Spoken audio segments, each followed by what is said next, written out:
Paul. I'm Amanda Davison-Young. I'm the CEO of The Tablet, and I'm absolutely delighted tonight to welcome you to this Pastoral Review webinar. We have 4 very stellar speakers this evening, probably why we've got so many people on the call. And we're going to be hosted this evening by Raymond Friel. Raymond is the CEO of Caritas Social Action Network. And he's going to be in conversation with Anna, Jenny and Clifford Longley, and he will introduce them in a more full and comprehensive way than I have done. So thank you very much, Raymond, and thanks for everyone for joining us this evening. We're absolutely delighted to see you. Over to you, Raymond. Amanda, thank you. Good evening, everybody. Welcome to this Pastoral Review webinar on Catholics and the general election. And we hope this sparks some really lively and stimulating debate this evening. We're assuming this year there will be a general election. It can be at the latest January 2025, according to the Fixed Term Parliament Act, but I don't think anyone's assuming it will be in January 2025. There's various rumours, as always, about when it might be, but I think the smart money might be on October. So that's probably the working assumption for a lot of people, about mid-October of this year. It's not far away, and it's a very timely discussion. So joining us this evening to discuss Catholics and the general election, we have Clifford Longley. Clifford is a well-known journalist and the chief leader writer for The Tablet. Professor Anna Rowlands. Anna is the St. Hilda Professor of Catholic Social Thought and Practice at Durham University. And Jenny Sinclair. Jenny is the founding director of Together for the Common Good. We're going to hear from each of our panelists for about 5 to 7 minutes. Then we'll have about 10 minutes where the panelists will discuss the issues between themselves. And then we'll open up the discussion to the audience for any questions or comments that you might have. So please use the chat function as we go through. If any questions occur to you or any comments you have, use the chat function. Thanks ever so much, Phil.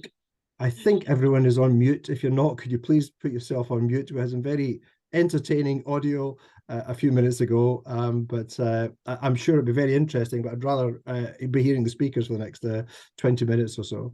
So please make sure you're on mute. So at that point, I'm going to hand over to our speakers. We're going to hear, first of all, from Clifford, then Anna, then Jenny. Clifford, the floor is yours. Thank you. Yeah, thank you very much, Raymond, and good evening to everybody. This is very interesting to hear what you have to say. Much more interesting, I'm sure, than what I have to say. But anyway, thank you for letting me kick it off. It seems to me that there are probably, boiling it down to 2 approaches that the Church might take in the political climate for the general election with a view to influencing it for certain results.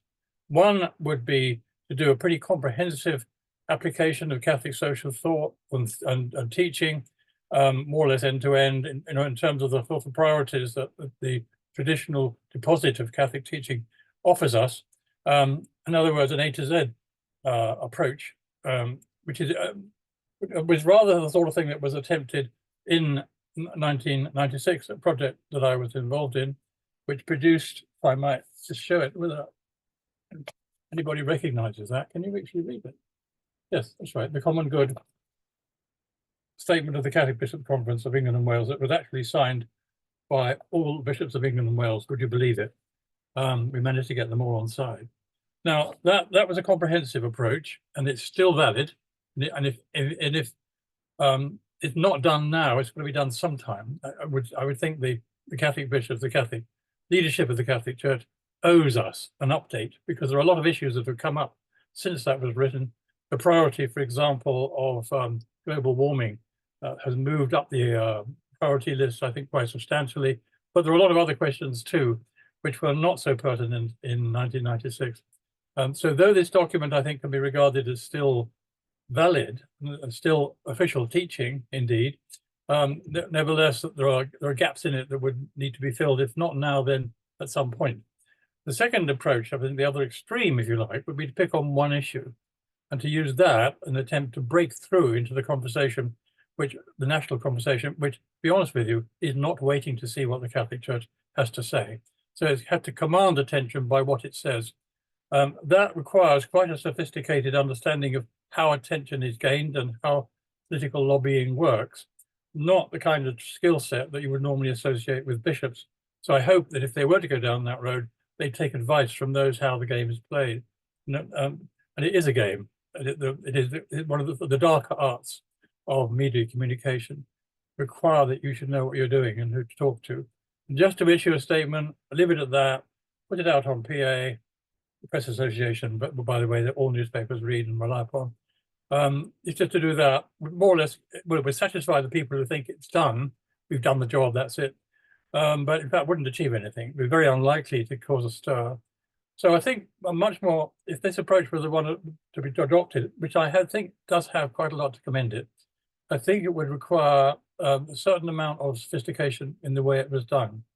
My view is it would be much better to concentrate on one particular thing, whatever that might be is a matter for debate, but one thing in particular would be a way of breaking through into the conversation that otherwise we would remain outside. Doesn't matter how good discussion of the common good might be. What really gave the exercise wings in 1996 was one particular line in it on the subject, would you believe, of the minimum wage. And that was seized upon by the media from left and right as indicating that the Catholic Church had got something to say, was relevant to the ongoing political debate. Because at that point, Labour was talking about wanting a minimum wage, and the Tories were poo-pooing it on the grounds that this was going to cause unemployment. Interestingly now, Conservatives have come around completely to the opposite position and have very much used the minimum wage as an instrument of guiding themselves in the distribution of public welfare. If we were to do that, what would it look like? First of all, I think it would require us to prioritize child poverty, particularly. And in my opinion, the one aspect of child poverty that screams out for attention is the 3-child rule. I don't know, everybody knows what that is. It means simply that if you have 2 children, you can claim benefit on behalf of both those. If you've got 3 children, the 3rd child and subsequent children are disregarded. Now, this caused a lot of upset when it was first raised by the Tories. Labour opposed it at that time, but have since signalled that if elected into government, it would not be their priority to reverse it. Now, the advantage of this, therefore, is that such a position by the Catholic Church would seem to be neutral and impartial, because it would be criticising both of the major political parties, not taking sides with one of them rather than the other. And that was the danger in 1996 on the minimum wage issue. So I would say that a well-targeted and well-researched contribution to the public debate on the basis of child poverty, what a scandal that is. What is the figure? I think 9 children in every classroom of 30 are likely to be living in a state technically of poverty. That's an appalling thing. I don't think any civilized society can go to bed happy at night knowing that that's the situation. So I would say a specific attack on this question of child poverty would drag in very many other issues behind it. So it would give you a chance for a wider debate about why the Catholic Church feels this, why it wants to make this point, what is the point it's trying to make, etc. And that would serve the purpose of drawing attention to the fact that the Catholic Church does have a set of teaching on matters like poverty, and a very strong and distinct position. I'm sure it has already declared itself to be opposed to the 3rd child cap, as they call it. So this is a question really of presentation. And I would say if you choose this particular line to go, it does require some skill implanting it into the debate to make sure it's taken seriously by those who are otherwise watching, not otherwise watching. But it's doable, in my opinion, and there's an enormous amount of research available already from the Resolution Foundation, for example, Roundtree Trust, Child Poverty Action Group. The figures are all there. A report even very recently, I can't remember which body it was, perhaps Anna will remind us, because she drew it to my attention, pointed out that the objectives of this 3rd child cap have not been achieved. Was designed, that was said at the time, to inculcate some sense of responsibility among people who are bearing children, not to have more children than they could afford, on the grounds that other people who were not receiving benefit had to make that kind of calculation. but also on the grounds that this would, falling birth rate would release more women into the workforce, and there was a need for people to return to the workforce. In general, a reduction in the workforce would cut the welfare budget, it is thought. None of these things have happened. In fact, the opposite has happened. So the grounds of this policy, when it originally brought in, were completely specious. So I think it's very easy to attack this policy, and it has the advantage of being politically neutral, because both sides would be attacked similarly, equally. I think if we are right that we are going to have a Labour government, it is much more likely, I would say, to be susceptible to this kind of pressure than the Conservatives in the unlikely event of them being elected. So my advice would be along those lines. I set it out in a piece in the tablet not long ago, and I also put it forward at a seminar which Anna was present at, the Centre for Catholic Social Thought and Practice, which we had about 2-3 weeks ago. Similar argument to this one. There is obviously a choice to be made between the broad approach and the narrow approach. The narrow approach does not eliminate the broad approach. Indeed, it's a way of introducing the broader approach. As I said, the question, why has the Catholic Church intervening in this way? Where's it coming from? What's it got to say? What are its fundamental beliefs? So I think that would be the kind of prescription I'd offer. But all of us will come to various different answers as to the question, what priority should be given. It's possible that someone might say that the Rwanda policy is a target, should be the primary target.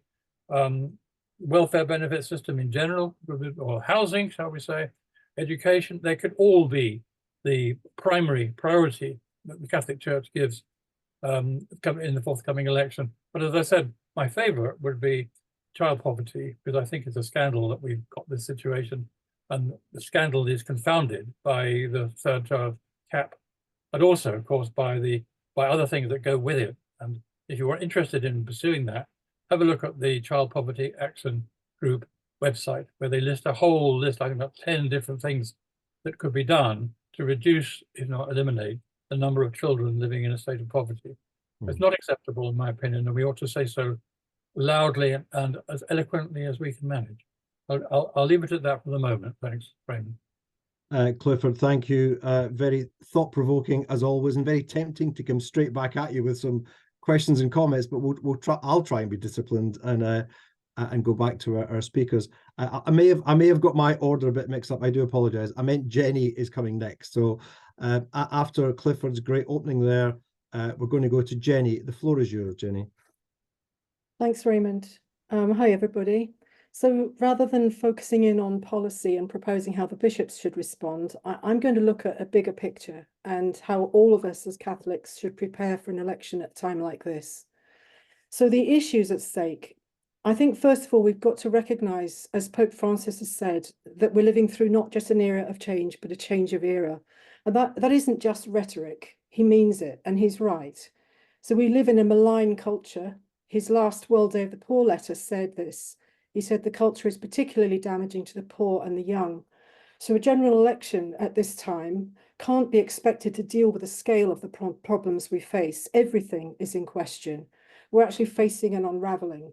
The government can do a lot, but we all have responsibilities. So in my work, I try to help people across the churches read the signs of the times by looking through the lens of Catholic social thought and to identify constructive pathways towards civic and spiritual renewal. And when we think about this election, I mean, I could talk about climate change, housing, religious freedom, migration, bioethics, culture war, public services, AI, foreign policy, democracy, and much more. But in only 5 minutes or 7 minutes, I think it's helpful to actually look at the underlying issues of economy, agency, and what is happening to the human person. And if we're to engage seriously in the run-up to this election, we do need to recognise what's happened. The economic model of the last 45 years has, in this country, while enriching some, has damaged our country and all the countries where it operates. It sounds obvious, but it's as well to remind ourselves that this type of economy requires capital to be able to move freely for reasons of profit and not in the interests of human beings and communities. And the consequences of this system include civic degradation on a huge scale. In our post-industrial and coastal towns and pockets of our urban centres, whole communities have been left behind. And sometimes it's said these people feel left behind. Well, actually, it's not a feeling, it's a political reality.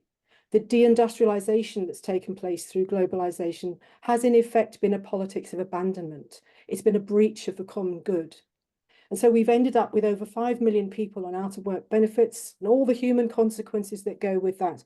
We've ended up with a low wage, high welfare economy generating meaningless, insecure jobs and an inflated property market, placing great obstacles to family formation, undermining the confidence of the young in adulthood. So for Catholics, when preparing for this election, the preferential option for the poor must be the first consideration. And this economic model has had social and moral consequences too. Its underlying individualistic operating system has driven relationship breakdown, the erosion of culture of mutual obligation, and all the pathologies that flow from that: loneliness, isolation, mental health disorders, the breakdown of trust, the weakening of the family, commodification of the human being for commercial interests, and many more dysfunctions besides. And so as Catholics, when we engage in political debates about the human being, we should be thinking of a holistic journey from natural conception to natural death and everything in between. And that means how we live and what it takes to live life to the full. And Together for the Common Good, we propose constructive steps towards renewal. In relation to this election, we would suggest both resisting further liberalisation of abortion regulation and arguing for more affordable housing, both protecting childhood innocence and demanding a more human social care system, both resisting euthanasia legislation and arguing for place-based investment and decent jobs, both arguing for stronger ethical frameworks around the development of artificial intelligence, and arguing for green jobs, the dignity of work, and skills training in forgotten places, and so on. It's a both and. And as we do this, we've really got to be careful to follow an authentically Christian model of justice. That means not a welfarist, utilitarian model, but a relational justice. And that means, for example, we can't be comfortable with such a vast number of people parked on welfare benefits. And our tradition of subsidiarity requires that we want to build up local and regional institutions and resist the centralizing of power to the state and to the interests of big corporations. So at this election, we need to be asking candidates what they will do to strengthen the agency of human beings, of local communities. And in terms of challenge to the dominating operating system, there has been no correction by any government of any party for over 40 years. It's the failure to challenge this that lies at the root of the growing disaffection.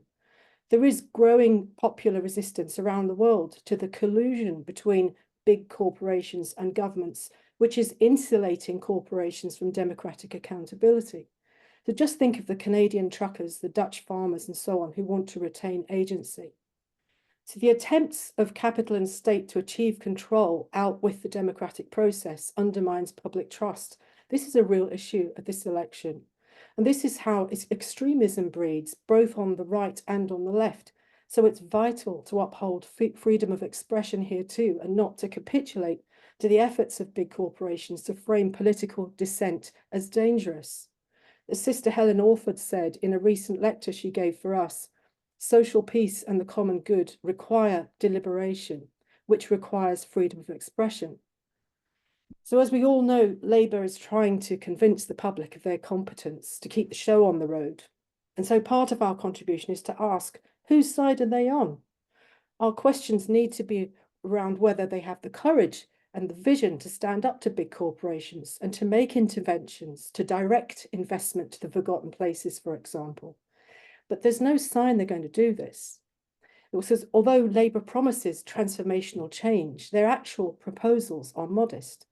And they are actually cultivating carefully a prudent image to appease big money interests because they need the private sector to help them deliver because there's too much debt. They've got very little room for manoeuvre. But an election should also be a time to prompt us to think about our own responsibility. In terms of subsidiarity, the path to civic and spiritual renewal is not just about government. We all have a part to play. There's plenty on our website if you want to find out more. One final thought to try and keep within the time is just to say that I think we should have sympathy and build relationships with our MPs because they're more exposed than ever before. Thank you. Jenny, thank you. Compelling and stimulating as always. I've enjoyed many conversations with you in recent years and would love to continue this one, but we're looking forward very much to hearing from our third speaker, Anna. Anna, the floor is yours. Thank you very much. So I'm going to do something which is, I hope, complementary to Clifford's raising of the question of, do you do the broad thing or do you focus on something narrow? And Jenny's very passionate and helpful setting out of the economy, agency, human person agenda. What I was asked to do was talk a little bit about Catholic social teaching as a kind of contribution to thinking about the kind of issues and challenges that we might face. And the question that all three of us were given to reflect on was, what are the issues at stake for Catholics as we prepare? So I'm going to go in two different directions in thinking about that. And what I'm trying to do is really think about what kind of story do Catholics have to tell in this general election. So I want to think almost about narrative frame for what we're talking about this evening.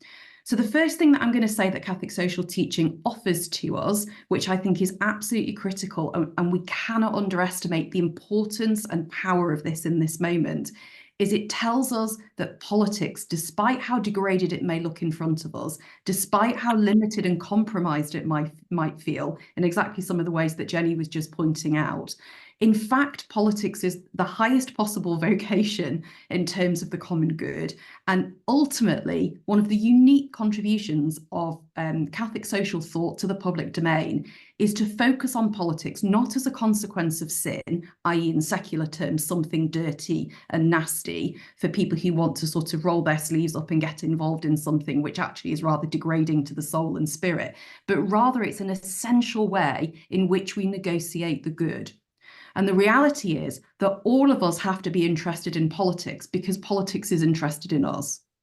And the reality is politics shapes our lives. And both Clifford's contribution and Jenny's contribution have been exactly pointing out the ways in which politics shapes your life. A good few years ago, I was involved in a fair bit of community organising. And one of the mantras of community organising is if you're not at the table, you're on the menu.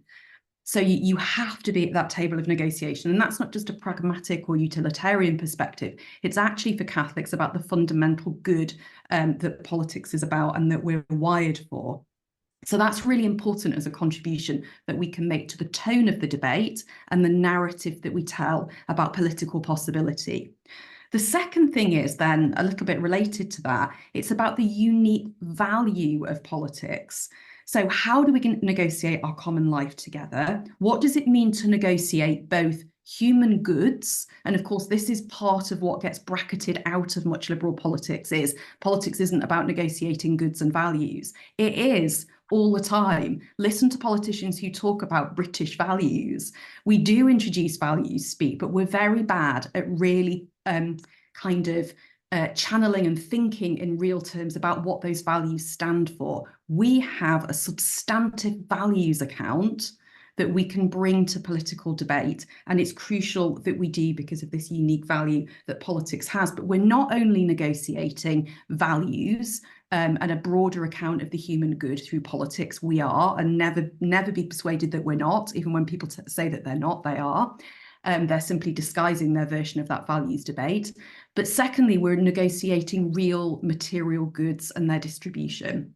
And we need to be very clear about the fact that we are negotiating both of those kind of goods round that political table. And that act of decent negotiation, of negotiating common goods together, that's hugely important. And we have a story to tell about that.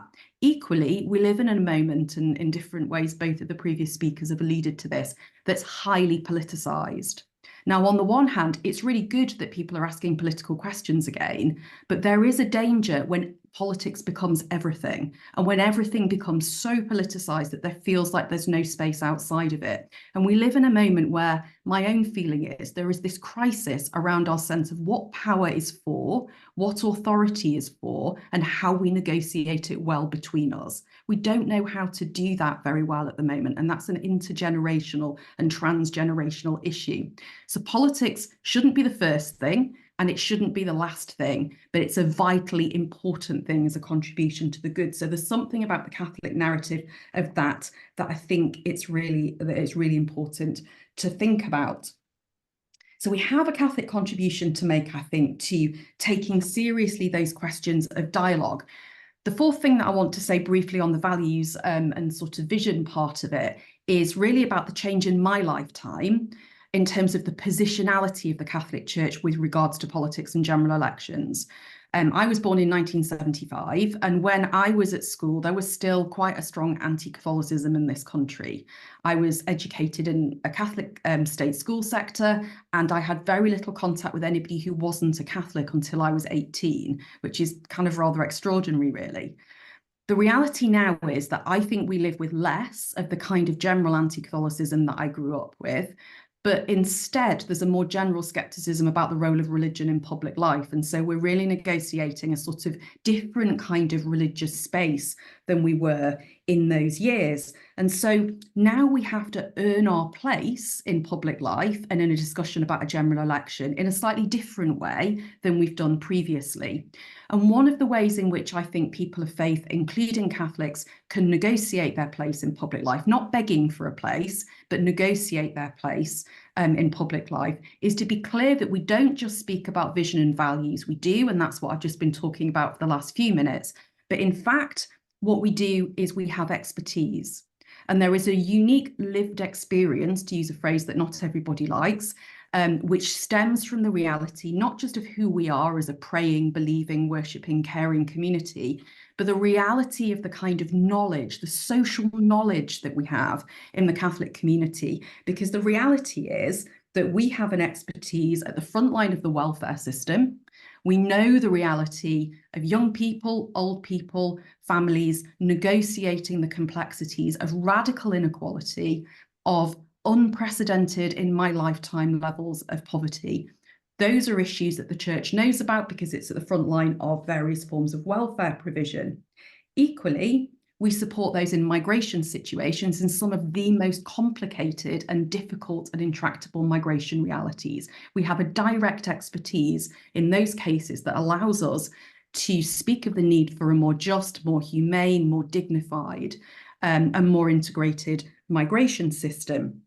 The reality is that we're inside every prison in the country, we're inside detention facilities, so we have a unique story to tell about the realities of the hard end of criminal justice and the reality that those who find themselves in prison, that there is a kind of social matrix, there's a social connection to the kind of issues that people face. We also run schools and we provide healthcare, and ultimately we are a family of families. So we understand the dynamics of what it means to bring up and live in intergenerational contexts and groupings.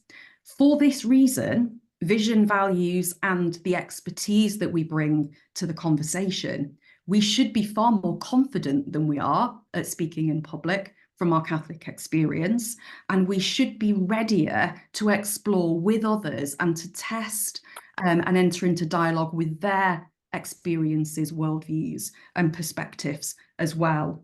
So if we're thinking seriously, just in conclusion, about the issues then, where a Catholic social teaching focus on the common good, the good of politics itself, solidarity, human dignity, subsidiarity, etc., takes us, we should be pushing on issues of poverty and inequality, especially child poverty, family poverty, economic strategy, especially for meaningful, fairly paid and dignified work, the environment as a priority in all sectors and policy areas, so an integral ecology, migration, a fair, just, dignified and sustainable migration policy, defence and the reality of conflict in the world and our own involvement in international affairs, and the politics of the person questions. Assisted dying will be an issue in the next parliamentary session in a way that it hasn't been before and will raise its head in electioneering. And we need to talk about public services and infrastructure. So those for me are just key areas where the Catholic social teaching tradition gives us a narrative,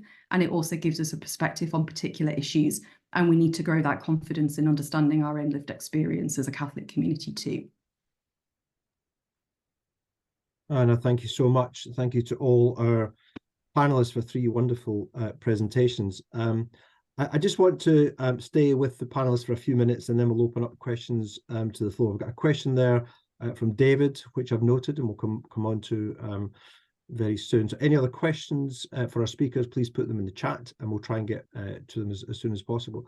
I'm interested in picking up something that Anna was hinting at there, and something that's been on my mind recently quite a lot is how do Catholics vote? You know, in a some really interesting research by Theos a few years ago in this, and you know we're looking at data which suggests that in the mid-60s, about 70% of Catholics in this country voted Labour. And I know from my own background, which some of you share, there was a saying. I was growing up in the west coast of Scotland, you could run a donkey with a red scarf and it'd be elected. And that wasn't a comment on the candidates. That was a comment that we just voted Labour. It was a default position. You know, my parents, working class Catholics, voted Labour, and there was absolutely no tension there whatsoever. And that kind of falls away again and picks up maybe in 97, the Catholic vote. There's an uptick for the Blair government in 97, and then it starts to fall away again. And the red and the blue lines from about the beginning of the 2000s are converging. So that in 2019, Catholics voted for Labour in about the same proportion as Conservative. There was no the historical difference had disappeared. So that puzzles me in the sense that if we've got the same gospel, if you like, how can Catholics of good conscience end up with such different positions and support such different political strategies, if indeed they are so different? And Anna, just come back to you. You get any thoughts on that, on the voting patterns of Catholics and what it means, your reading of it? Well, first of all, I think we have to be clear that that fits within a national picture in which there's been significant de-alignment from parties and a general kind of sense of movement and volatility. So that isn't some kind of exceptional pattern that lies outside of the wider pattern of voter behaviour. The second is, in a way, it's not so surprising that that Catholics would look at the political party options that we have in the UK at the moment and think that actually there are different aspects of each party which correspond to different aspects of a Catholic agenda. Now, first of all, we need to preface this by saying very clearly, we can't assume that Catholics vote on a Catholic agenda anyway. First of all, we need to be really clear about that. There's a naivety in us assuming that that's actually what guides how people vote. But if one were assuming that there are a group of people for whom that guides how they vote, you could very well look at the agenda of the Labour Party and be happy with aspects of its focus on equality, and the question about the welfare or welfarism or whatever is a kind of divided one within Catholic social teaching. So for some people, the welfare state focus would be a major reason why they might be Catholic and vote Labour, etc. However, for others, a belief in decentralisation, a different kind of focus around some issues around the politics of the person might lead them to vote Conservative, and for others Liberal Democrat because they're really interested in civil rights kind of issues, etc. So in a way, what's exceptional was the old pattern, and that was a class-based pattern, and Catholics' class identifications have shifted in that time too. So I'm not at all surprised, and I don't think it should be particularly alarming. One thing you didn't know that I'll just note really briefly, Raymond, which is interesting in terms of the voting patterns amongst different Christian groups, is there's a big gap, we know, between Church of England clergy and their party identification and Anglicans in the pews. With Catholics, that's not true. So there's a greater alignment between the political beliefs of Catholic clergy and Catholic laity. So at least we're more lined up between altar and in pew than the Church of England is. And actually the big gap that's interesting in a way is between the pulpit of the Church of England and those in their pews. So there are very interesting patterns, but I'm neither surprised nor worried by the pattern that you describe. Great, thanks, Anna. Any quick comments from Jenny or Clifford on that? Can I come in on the question that have already been raised by Jenny's magnificent summing up of where we've got to and what a mess we're in, and Anna's summary also parallel and in many ways supplementary and also inspiring to me. But the question I want to raise for both those people and for anyone else who thinks they've got it is, how does politics actually work? What are the mechanisms by which interventions are successfully launched into the political maelstrom that we are in and we're going to remain in, and it's going to get a lot more intense as the months go by. But my own expertise is not really in the area of public policy, except as a commentator on it, but more in the question of how does the media work?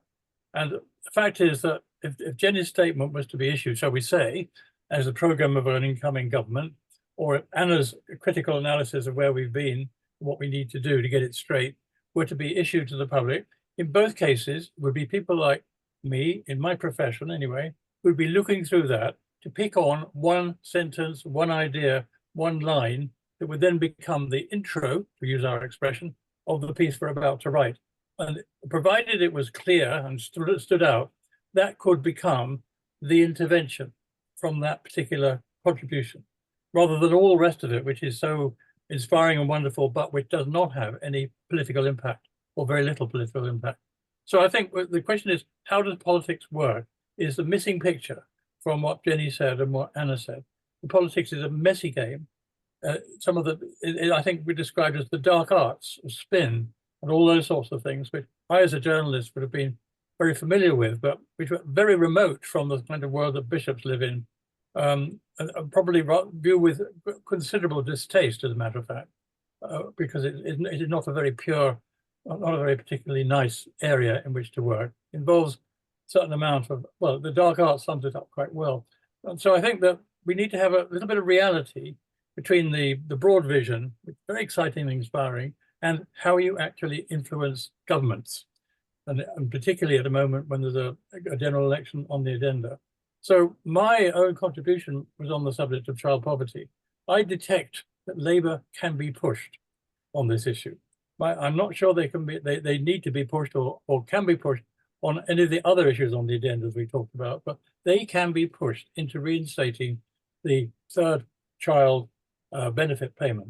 And I would have thought that was quite an achievement if the Catholic Church is going to get that done. It's quite an achievement for this election, greater than any intervention that the Catholic Church has managed on previous elections, with the possible exception of the minimum wage issue, which we actually took all the people involved in the production of that document by surprise. We didn't think that was going to be picked on in the way it was as a key issue in the incoming election. So I'd say the question of how does politics work must colour the broad visionary ideas that we put forward, which we wish politicians shared. And I think it does actually reduce the possibility of our contribution if we're modest and if we're skillful about how we go about it, there is a chance of success. And I think that to be right but ignored is one possibility, but to be right but to take it seriously on one issue is, I think, a real doable thing in the forthcoming election. Thank you, Clifford. Jenny, anything to add, or should we just move on to a question? Just very briefly, to Clifford's point, I've struggled, Clifford, with reducing it to one policy issue. I mean, I understand what you're trying to do, and I can see that you can think that's one way that the church gets purchased and gets noticed in this area. But I would say that if you are going to reduce it to the two-child cap or whatever particular policy you choose, it's got to be situated within a bigger story. As Anna said, the story that we tell is actually a really powerful, coherent story that's rooted in the truth of what it is to be a human being. And that does resonate with people. And I think if we, often I'm asked, will you back this End Poverty campaign or that campaign? And I'm like, are you telling the bigger story? Are you saying that there's something wrong with our economic model? Because if they're not, they're simply tinkering at the edges. And then we just become part of the noise. We just become part of the policy wonk, community that argue over bits of policy. So I think to be prophetic, and whether or not we cut through, Clifford, to the mainstream media, that's another question. That doesn't really interest me so much, to be honest, as the question of this webinar is how should Catholics prepare? So I'm thinking about ordinary Catholics of all ages and backgrounds. How do they start to think about our political life? As Anna was mentioning, what is politics? And we talk about political economy. Often that's something that many people just don't really consider. It's like the wallpaper, you know, it's just there, but actually it doesn't have to be the way it is. These are matters of statecraft. And I'm just sort of cautioning against a reductive approach to one particular policy. But if we do that, then to situate it within this bigger story, which I think Well, is absolutely. actually I wouldn't disagree with that for 1 minute. This is part of it. It's a way of introducing the bigger story, but it's a way of cutting through. Don't forget, when you said this, we don't choose, we, the Catholic Church, do not choose the media agenda. It's going to be chosen by journalists. We're going to look through. Yeah, I get that. I'm just saying that's your particular focus. It's not so much mine. Another way in would be, I think, to focus on what's happened to work. For example, the 0 hours contract. Now, Labour is saying they're going to end the 0 hours contract. Now, if they do, that would be very significant. But that'd be one way in, is to hold them to that. And also to ask, you know, what on earth has happened to work? The precarity of work, the insecurity, the low wages that have become the norm now. And once you open that up, it opens up a whole area about questions about how the economy is structured. So that would be another way in, potentially. Yes, there are alternatives to mine, to my suggestion of child poverty or the third child cap. I agree with that. I mean, my own particular obsession at the moment is the mental health of young people. And that could equally have been a primary issue that we pushed. So I think we have to choose an issue, but we have to choose an issue on which we might succeed. I think that's the point I'm trying to make. Can we just try and bring in some other questions? I mean, it's that we've got a number of really interesting questions in the chat. I mean, linked to what we've just been talking about. I'll roll two together. One is quite a provocative question. This from David. Would the bishops sign up to a unified approach to child poverty in the first place? I mean, I know it's maybe a speculative question, but is there any point in going down that route if it doesn't have that episcopal support? And another question from Father Ashley is, should we be talking more about Catholic politicians? And have we been well served by Catholic politicians? Is that something we should raise in this campaign? So that's two together, quite linked. But does anyone want to offer a quick comment on either of those two questions? If presented with a challenge, I can't see how the bishops would turn that down without putting themselves at odds with the mainstream thrust of option for the poor teaching of the Catholic Church. So I wouldn't think it's likely that the bishops would say, no, we can't do that, or we don't agree with it. There may be one or two outliers, I suppose, and I can even imagine who they might be. But I would say the pressure of the teaching will be irresistible.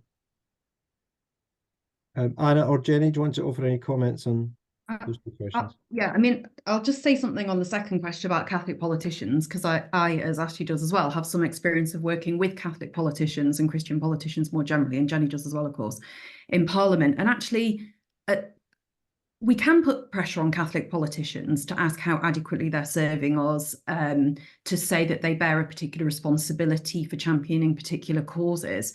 But I think if we're going to do that, we also have to, first of all, listen to the experience of Catholic politicians, of what it's like to try and negotiate their Catholic identity alongside their public representativeness, alongside being members of a political party. And for some of them, that is an incredibly difficult and tight space to be in, and a capacity to work out how, as to put it in a grown-up and mature sort of people of God way, how do we as Catholic laity accompany and be accompanied by our Catholic politicians?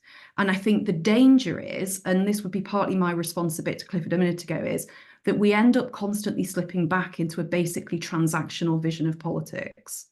There's something I want and you can give it, and I'm going to ask it, and I'm going to ask it really hard until you give in and you give it to me. And so much of what's debased our politics is that kind of transactional approach. And that's one of the reasons why I would say I'd almost like the Catholic Bishops' Conference to issue a kind of examen of conscience that Catholics could do before going to bed at night in the lead up to the general election, that actually said, what's the tone of my contribution? How do I have political debate? Who am I in relationship with? Who am I trying to sort of transactionally draw from? How am I a different sign of living water in this context, rather than the arid ground that we live with politically at the moment? So I kind of want to break through all of these very sort of transactional ways, not because I'm being naive or I live in an ivory tower. I'm used to negotiating political asks through community organising stuff. I've done that directly negotiating with government on child detention issues that now we've just lost after it being quadruple locked into legislation. So I know the reality of that. But I think there's almost there's two questions. How does politics work, and how do we not reduce the idea of politics to government alone, because Catholic social teaching doesn't? And secondly, there are two different questions. How does politics work, and where does power lie?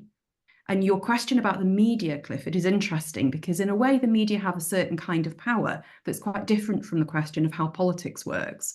So I think we as Catholics, we also have to be intelligent and critical about the question of where power lies, in whose hands and how it's used, and move away from the transactional.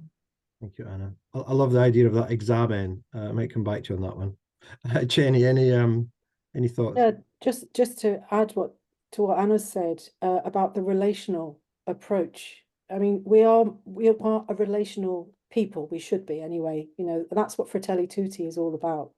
So Pope Francis is trying to get us to change our culture of the church so that we are kind of like a stick of rock, relational all the way down.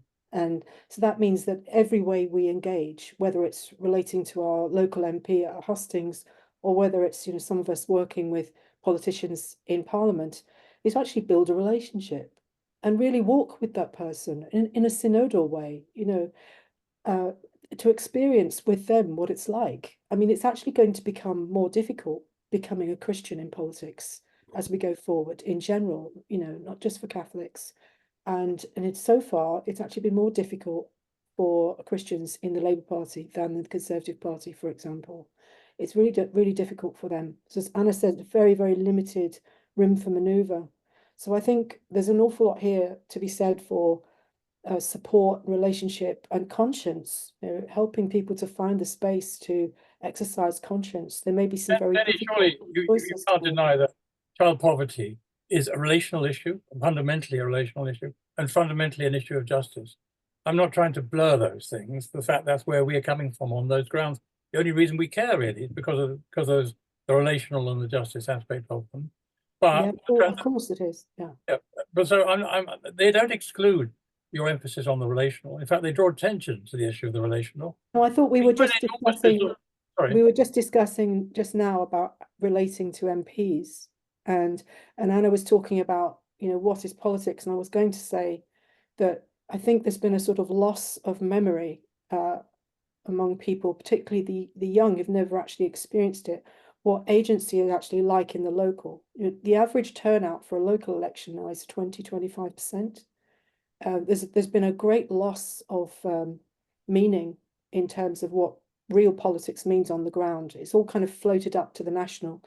You know, people just think it's about party politics and big figures fighting on the media.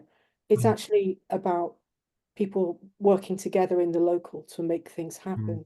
So I think there's a place for, you know, an election is a time to think about those things. It's not just about gaining ground on one particular policy. So yeah, that's the kind of context in which I'm talking about relationality. Jenny, can I just pick up on your last point, because that's a question that's come in from Harold about participation. And you're absolutely right. The percentage in local elections is very low.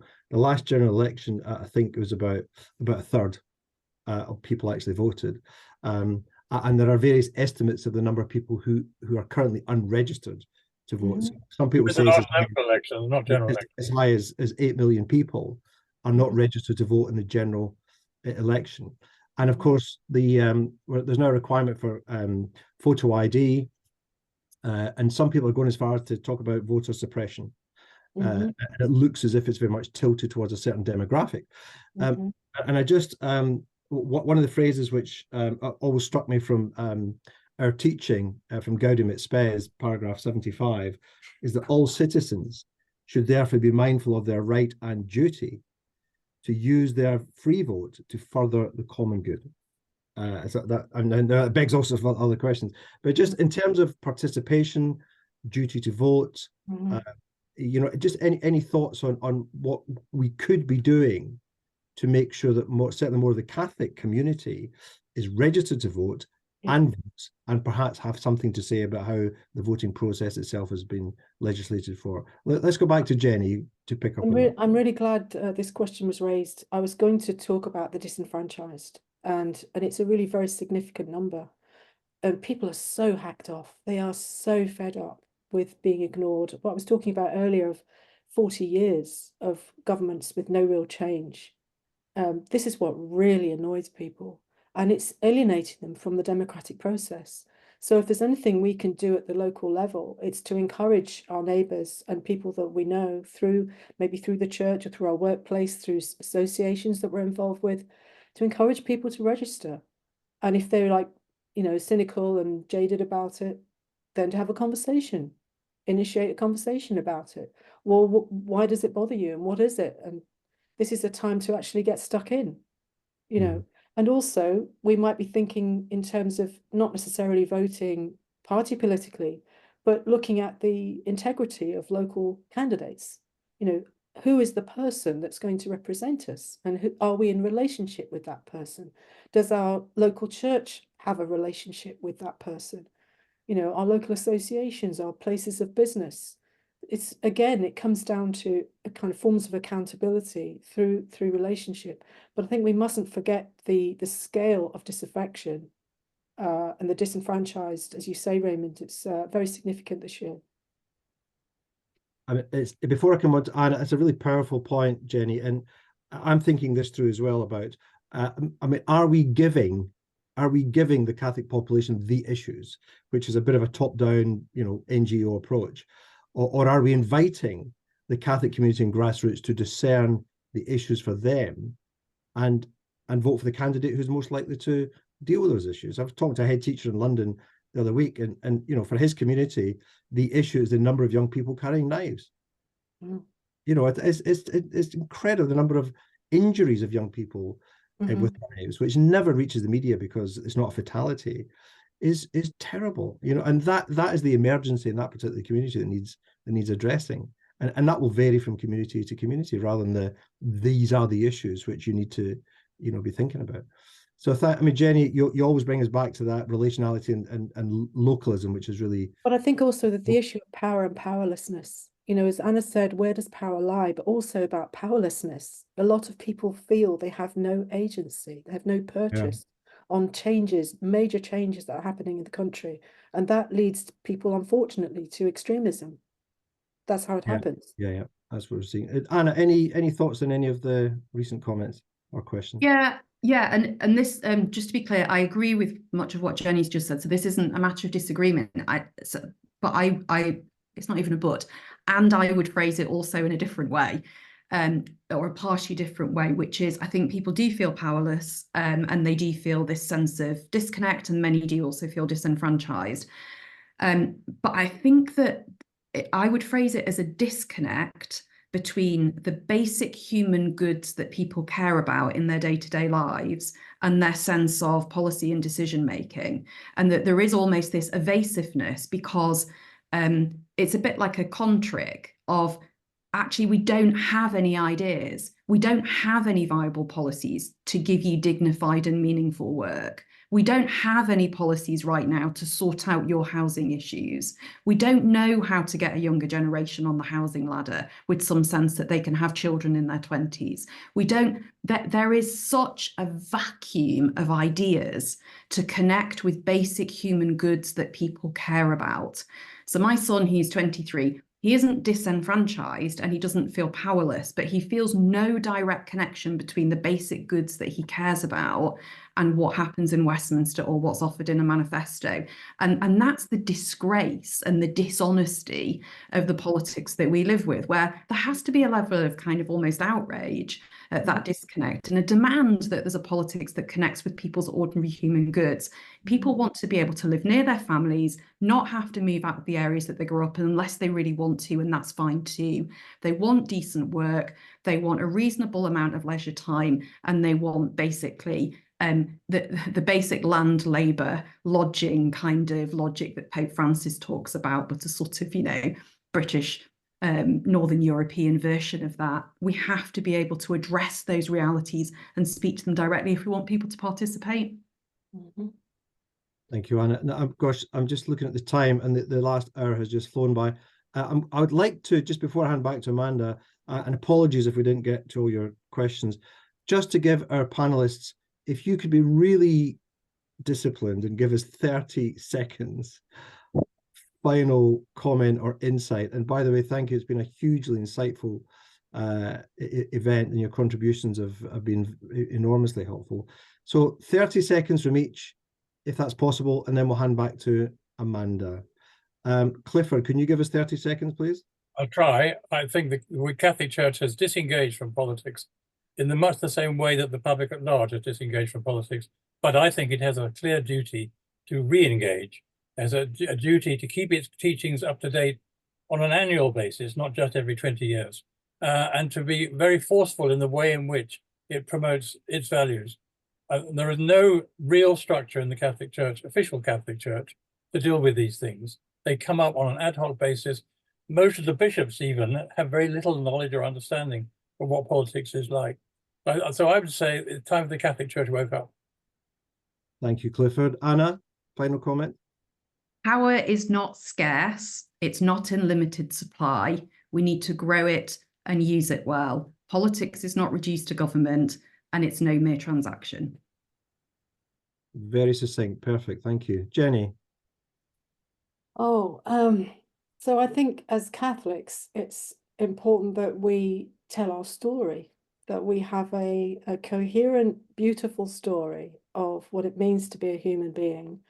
And that means telling the story in a both and way. You know, there's a tendency in the Catholic Church for some people to be over here and caring just about abortion and euthanasia, and other people over there just caring about housing and child poverty and so on. We need a holistic, integrated story where all of those things matter, from natural birth to natural death. And I think part of that way of living the fullness of life is relationship, and our tradition of justice is rooted in relationship, in that rabbinical tradition of justice. And so we mustn't forget that. We must be very careful not to be drawn off into other ideologies. There is so much political confusion at the moment. We have a brilliant tradition ourselves, and so it's a really great resource for us to speak from our tradition and actually to share it. And I find the more that we share it, people say this is a really useful way of seeing the world. In fact, it's an inspiring and grounded way of seeing the world. So I'd say we should have confidence in our own story. Perfect. Jenny, Anna, Clifford, thank you so much for being with us this evening. Back to you, Amanda. Well, thank you again to all of you. It was a real stimulating conversation, and from what you're saying, there's plenty more that we can be talking about as the weeks go on, heading up towards this general election. We'd just like to now talk to you about what's coming up at the tablet. We've got plenty of events for you. And if you like the recording of this particular event, because there was such a lot to unpack in there, then obviously we can send that out to you. We do record all of our events. So please just drop me a line and I'll be happy to send you the recording. Coming up during the week, we've been doing this lovely series of events on how Catholicism has influenced art, music and literature. And we have the final one on the 24th of April. If you've missed any of the previous events on the 10th or the 17th, then, you know, they are still there for you to purchase. You can get the whole package and watch them in your own time. So please do have a look at that on the tablet website. We've got a lovely event coming up, 10 years since sainthood, with our very own Brendan Walsh, who will be hosting with Margaret Hebblethwaite and Ed Sturton, and they'll be covering that on the 25th of April. All the details for that one are on the website. And Beyond Business, Upholding Dignity in Catholic Universities. This is an event sponsored by Notre Dame University Australia, and Maggie Ferguson will be talking again to a stellar cast, including Dame Helen Gosh, about how universities should be upholding dignity, and is it beyond business. We then have Women and the Church, our Women Discerning the Baptismal Calling. That's on Wednesday, the 15th of May. And we've got Anne-Marie O'Riordan, who's a research associate at the Margaret Buffon Institute of Theology. So please do join us for that. And we do have some live events coming up. We have the first Hayes Towie Memorial Lecture, which will be at St Mary's University, Twickenham. That is a live event. We have a lecture and it's followed by a drinks reception. So that one will be worth having a look at also. If you haven't booked your pilgrimages for this year, then please do have a look on the website or in the tablet. There's a plethora of new pilgrimages available. All of them have spiritual leaders, and all of them have been run before and are incredibly popular. So please do look out for that. If you're not a subscriber to the Pastoral Review or the tablet, you can find all the details of how to subscribe at www.thetablet.co.uk. And we have some special offers running currently where you can get five issues for £5 and a free book. So please do look at that. All the details are on the website. And we are running our Tablet Development Fund appeal for 2024. I've got some fabulous stories of people who are using the tablet in their workplace, in missionary, in prisons, in schools. Some really good stories about how people use the tablet, not just for reading on a week-to-week basis, but actually in their work. So please do, again, have a look through the tablet pages. And if you would like to contribute towards the development fund, then you can do that on the tablet website. I'd just like to take this opportunity to thank the tablet team for pulling this webinar together, for the Pastoral Review team, and also to Raymond, Jenny, Anna and Clifford for your time and your thoughtfulness. Thank you very much and good evening, everyone. Good evening.